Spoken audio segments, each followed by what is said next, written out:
নমস্কার সবাইকে, সবাইকে স্বাগত জানাই শঙ্কর কিচেন অ্যান্ড ব্লগের থেকে আমি সুমি।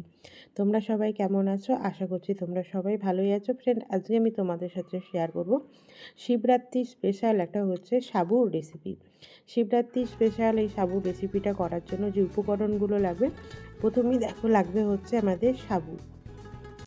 সাবুগুলোকে ধুয়ে আমি হচ্ছে জলে ভিজিয়ে রেখেছিলাম। তোমরা কিন্তু চাইলে জলের পরিবর্তে দুধ দিয়েও ভিজিয়ে রাখতে পারো। তাও সাবুগুলো আমার পুরো ভিজে গেছে, ভিজে পুরো নরম হয়ে গেছে। এবার কড়াইতে হচ্ছে আমি দিয়ে দিচ্ছি হচ্ছে জল। 3 কাপ হচ্ছে জল নিয়েছি। তার সাথে দিয়ে দিচ্ছি হচ্ছে আমি এখানে ইনস্ট্যান্ট জেলি মেকার নিয়েছি। ইনস্ট্যান্ট জেলি মেকার দিয়ে একটা হচ্ছে জেলি তৈরি করে নেব। আমি হচ্ছে জেলি দিচ্ছি।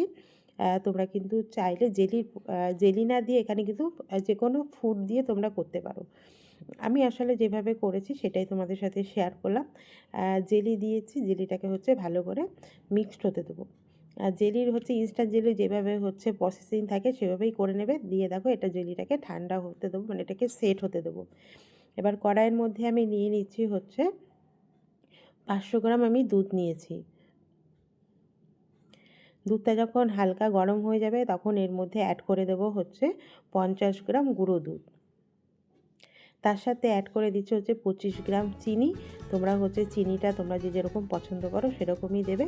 দিয়ে এটাকে হচ্ছে ভালো করে মিক্সড করে এটাকে ফুটতে দাও।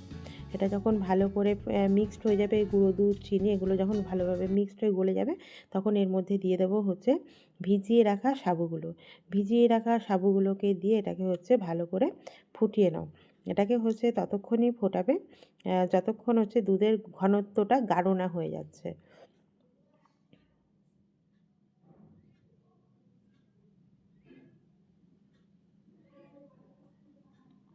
সাবুগুলো যেহেতু ভেজানো ছিল এগুলো হচ্ছে খুব তাড়াতাড়ি হচ্ছে কুক হয়ে যাবে। দেখো দুধের হচ্ছে ঘনত্বটা তোমরা যে যেরকম পছন্দ করো ওরকমই রাখতে পারো দুধের ঘনত্বটা। এবার এর মধ্যে দেখো ইনস্ট্যান্ট যে জেলিটা করেছিলাম, এবার জেলিগুলোকে হচ্ছে ছোট ছোট কিউব আকারে আমি কেটে নেবো। আর ফ্রেন্ড, তোমাদের সবাইকে বলবো তোমরা সবাই রেসিপিটাকে পুরো দেখো, কেউ কিন্তু রেসিপিটাকে স্কিপ করে দেখো না। আর আমার রেসিপিটা যদি ভালো লাগে তোমরা হচ্ছে ফ্রেন্ড অ্যান্ড ফ্যামিলির সাথে রেসিপিটাকে শেয়ার করে দিও। নতুন যারা আমার চ্যানেলটাকে ভিজিট করেছো, আমার রেসিপিটা ভালো লাগলে চ্যানেলটাকে একটু সাবস্ক্রাইব করে দিও।